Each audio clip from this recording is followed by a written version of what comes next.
There are images that we immediately associate with something specific, without having to think about it for long, although I put this collage together just to spark your imagination.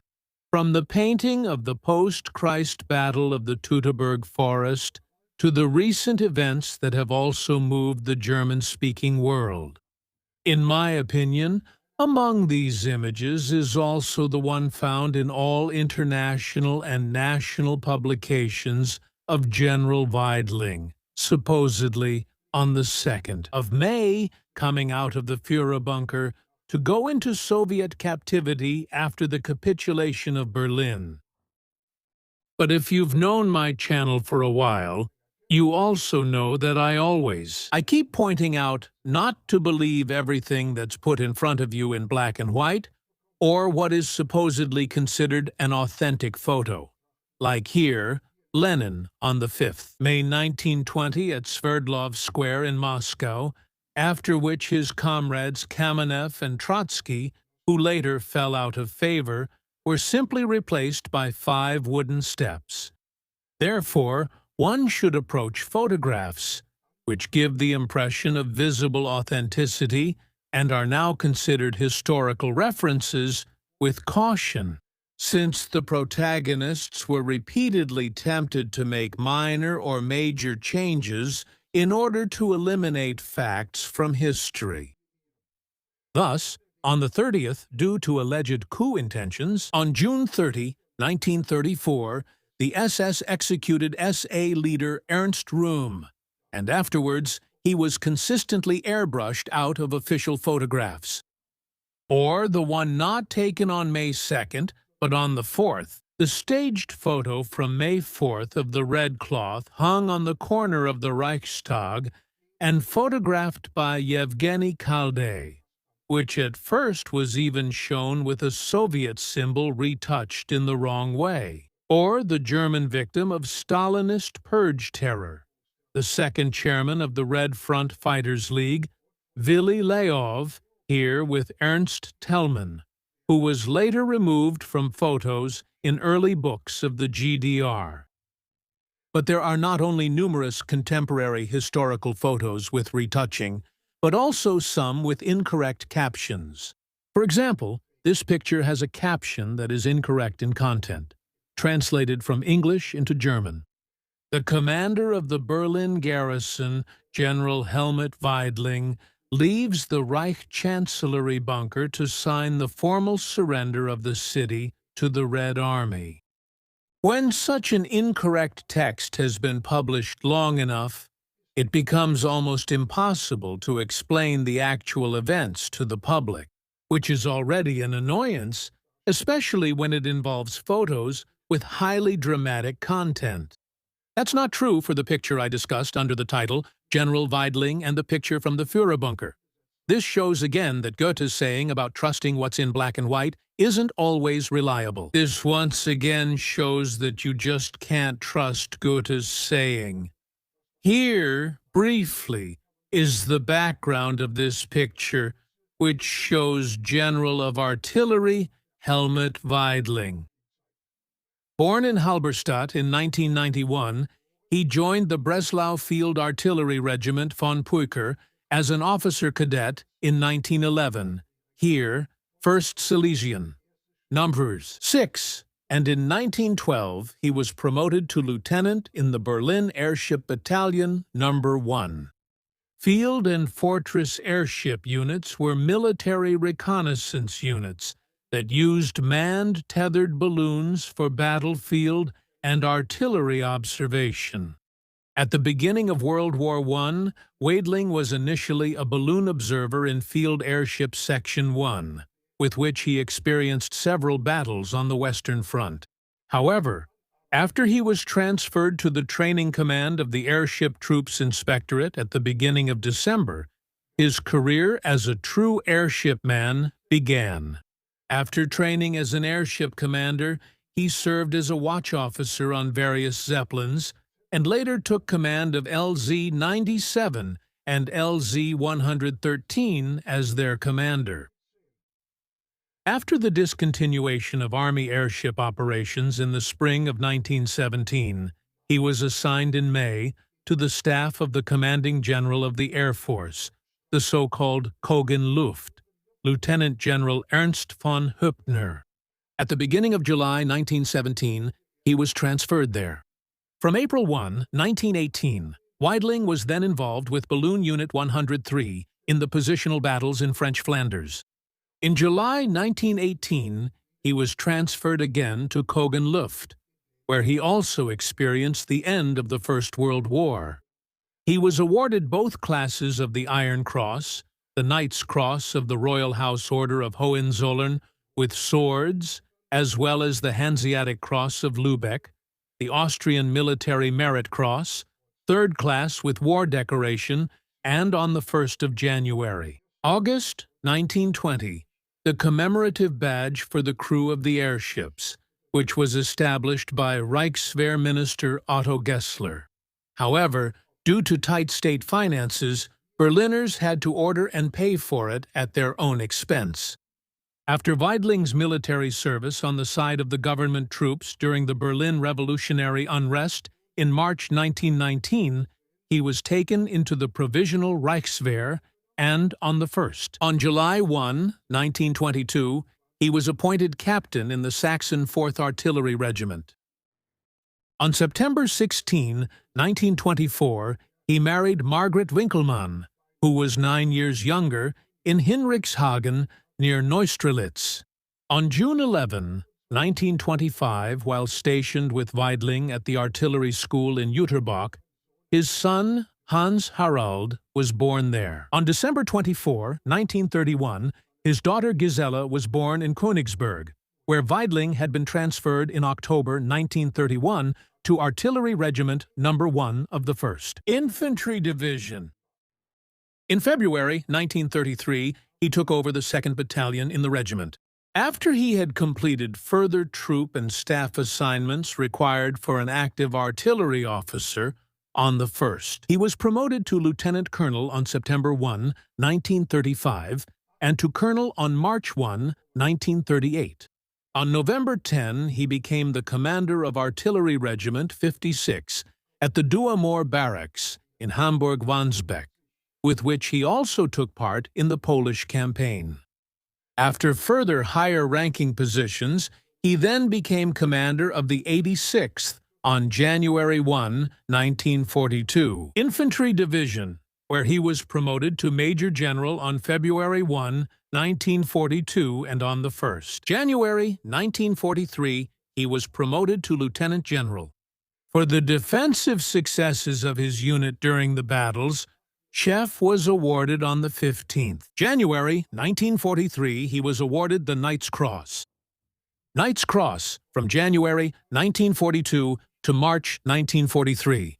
Constant battle in the area. The city located 180 kilometers west of Moscow, which military historians often refer to as the cornerstone and breakwater of the Eastern Front, are among the bloodiest in the German-Soviet War.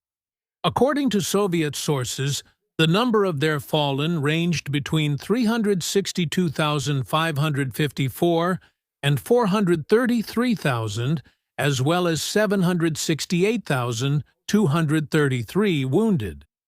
On the German side, there were 162,713 killed, 470,000 wounded, and 35,650 missing. On October 2, 1943, Lieutenant General Weidling was entrusted with the command of the 41st Panzer Corps on the 1st. On January 1, 1944, he was then promoted to General of the Artillery. At that time, his corps was engaged in heavy defensive battles between the Pripyat and the Berezina on the southern flank of the 9th Army, where Weidling was awarded the Oak Leaves to the Knight's Cross for his achievements on February 22, 1944. But then, between June 22 and the 20th August, during the Soviet major operation Bagration, in which the Hayos Group Center was destroyed, the 41st was also involved. Panzer Corps was destroyed during its retreat, which resembled a flight towards Minsk in the area of Titovka and Cherven.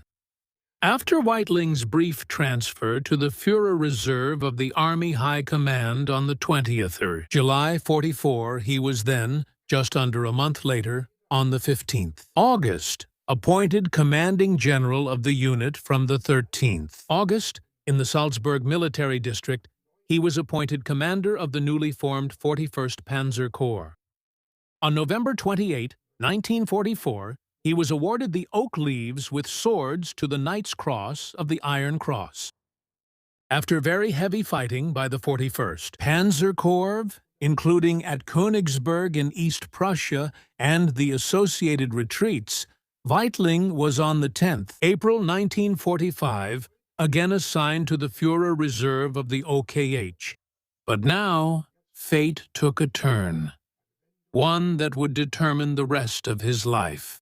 Because on April 12th, he became the commanding general of the unit that had been destroyed on the Vistula in January 1945, and on the 7th March, the newly formed 56th Panzer Corps, which was chosen to perish in Berlin. In fact, Weidling had also realized the futility of continuing the fighting and had advocated abandoning Berlin to break out to the west with all units and join Army Group Vistula, which was also moving west. But he was unable to prevail against SS Brigade Führer and Major General of the Waffen-SS, Wilhelm Mohnke, who, during the night of the 22nd to the 23rd April 1945, was appointed by Hitler as the commander of the defense forces of the government district, with a strength of 9 battalions, amid great confusion. 9 Bataillonen befohlen worden war. Weidling himself, on the 23rd, on April 23rd around 4 p.m., received the order from Hitler to immediately move his armored corps to Berlin and take over the defense there.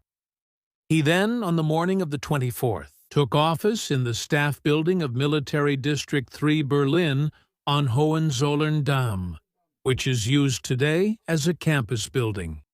However, after the 26th, after this housing complex came under heavy Soviet artillery fire, he had his command post moved to the bunker of the Wendler Block, which housed parts of the Army High Command. I have this video about the final battles for the Reich capital, Berlin.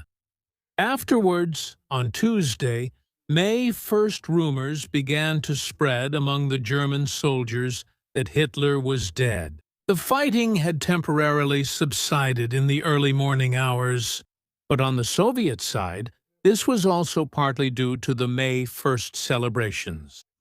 However, after heavy artillery fire resumed and individual German defensive positions had surrendered to the Soviet superiority, the Weidling staff issued the final breakout orders in the evening. To the west, towards Spandau, and over the Spree Bridge to the north, which, as my video shows, often failed and ended in a bloodbath. Then, on the night leading into Wednesday, the 2nd, in May, General of Artillery Weidling, who had the misfortune of being ordered by Hitler to defend Berlin pointlessly, decided with his staff to put an end to the slaughter. To do this, after midnight, he had an open radio message sent in Russian 5 times in a row. This is the 56th German Panzer Corps. This is the 56th German Panzer Corps. We request a ceasefire. At 00:50 Berlin time, we are sending negotiators to the Potsdam Bridge. Identification. White flag in front of a red light. We request a response. We are waiting. However, already a day earlier, on the 1st, on May 1st, around 0:50 at night, the new German Chief of Staff, Lieutenant General Hans Krebs, who spoke good Russian, met with the commander of the Soviet 8th Guards Army, Colonel General Vasily Chwikov, in his command post, the dining room of a ground-floor apartment on Schulenburgring in Berlin-Tempelhof, to negotiate a ceasefire for half a day. However, the new Reich Chancellor Goebbels, who was sitting in the so-called Führerbunker and was kept informed by telephone, categorically rejected the unconditional surrender demanded by Stalin after Hitler's death. General Krebs was then insulted as a failure after his return to the so-called Führerbunker and committed suicide. After Weidling died, as mentioned, he had sent the radio message, and General Zhukov had signaled his agreement for a meeting. Weidling personally came to the Schulenburg-Ring 2 in Berlin-Tempelhof, where his negotiations to end the fighting lasted until 8:23 a.m. Then loudspeaker trucks announced in German and Russian Weidling's order to surrender to all troops.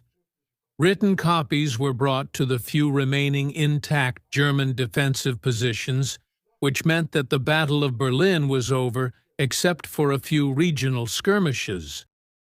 It is understandable that this world historic event, which took place in the dining room of a Berlin apartment, received the widest attention.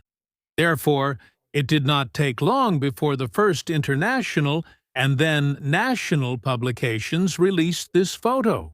However, not only is a completely incorrect date consistently given under it, but often also the wrong location in line with other inaccuracies. So if you have the Bertelsmann published Our Century in Pictures in your library, you will find the photo with the caption, "The last commander of the Berlin Command Area, General of Artillery Weidling, who only took on this self-sacrificing post as of the 25th April, leaves his command bunker on May 2, 1945, to offer the Russians the surrender." Or take the second part of the series, The Third Reich, in which the writer and TV editor Heinz Huber, together with Arthur Mueller as editor, wrote, "General Weidling, the last city commander of Berlin, leaves after his surrender on the 2nd May 1945, his command bunker." However, Weidling was the battle commander of Berlin, not the city commander. The well-known military writer Werner Haupt wrote, "In Hitler's last battle, Berlin, 1945, the last battle commander of Berlin, General Weidling, leaves on the 2nd 1945, the bunker of the Reich Chancellery, to offer General Zhukov the surrender." This scene was later staged by the Soviets to humiliate the German officer. And once again, Haupt, in the article The Decisive Battle, the Fortress Berlin, the 7-day battle to capture the capital of the Reich, in the monthly journals. Back then, October 1977. After General Infantry, which would be correct, Artillery, the commander of the Berlin defense sector, after issuing a surrender order to the German troops under the supervision of the Russians, went into Russian captivity. The British author Cornelius Ryan came a bit closer to the truth in his bestseller, The Last Battle. The Russian photo supposedly shows Weidling after the signing of the surrender. However, it is possible that this was a staged photo, since the act of surrender did not take place in a bunker, but in a house in Tempelhof. And Joachim Schulz-Naumann, who was a major and general staff officer in the Wehrmacht command staff, was also wrong with his statement in the book The Last 30 Days. General Weidling, the defense commander of Berlin, leaving his command bunker. He surrendered on the 2nd May 1945 to General Zhukov. In the article by the Berliner Morgenpost, The Last 60 Days How Germany Went Down, the journalist and author of popular science books, Will Berthold, wrote under the cover photo, "A Soviet soldier stands at attention as Berlin's defense commander, General Weidling, instead of 56. It is," says Berthold, "the 6th Weidling who leaves his bunker after the city's surrender." In the highly successful pulp novel series Der Lancer, which was published from 1957 to 2013, Peter Poss writes in the special edition number 682.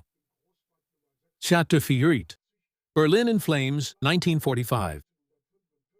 The final battle for the Reich capital II, May 1945. General Weidling leaves the Reich Chancellery bunker to offer the surrender of Berlin. And the former British career officer and last military governor of the so-called war criminals prison Spandau, Tony Letizier, writes in The Battle for Berlin, 1945. From the Seelow Heights to the Reich Chancellery, General Helmut Weidling leaves the Reich Chancellery bunker. 2. May 1945.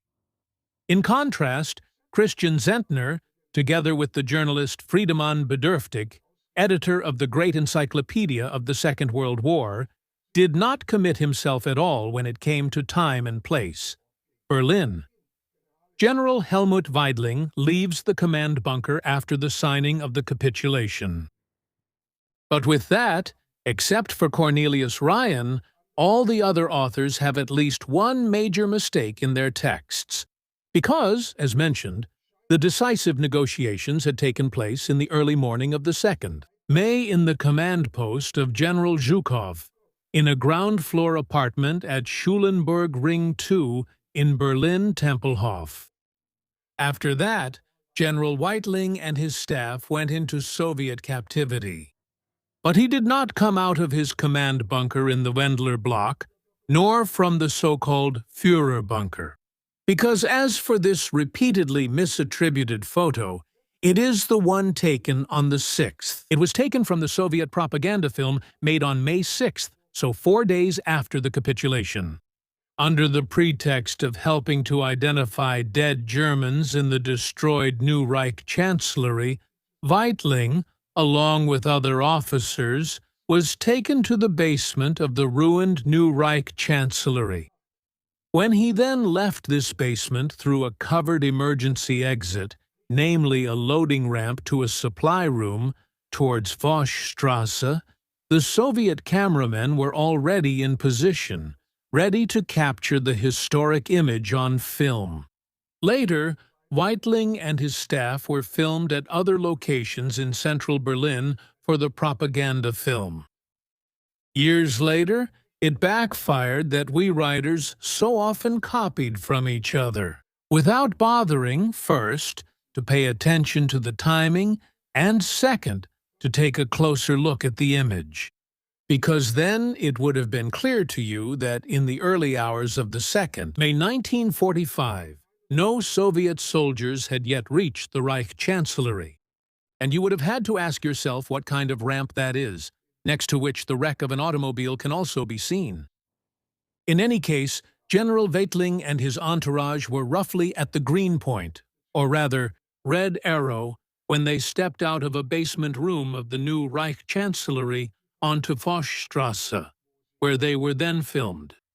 This makes it clear that all the captions under the photo of Weidling are definitely wrong, which doesn't exactly speak well for the authors. And anyone who searches the internet will still find this picture from a press agency set up to make money, along with a completely incorrect caption that contains 5 major mistakes. The battle commander responsible for Berlin, Helmut Weidling, leaves after, in the early hours of the 2nd May 1945, after giving the order to retreat to the troops under his command, he leaves the Reich Chancellery bunker to offer the surrender of the capital to Soviet Marshal Georgy Zhukov. Incorrect recording date. In this journalistic failure by a press agency more than 80 years after the war, just about everything that can be misunderstood is wrong. As for the artillery general Helmut Weidling, who was taken prisoner by the Soviets, he was initially held in Moscow prisons. Then, on the 27th. On February 27, 1952, a Soviet military tribunal in Moscow sentenced him to 25 years in the Vladimir prison camp, where he died at the age of 64 on November 17, 1955.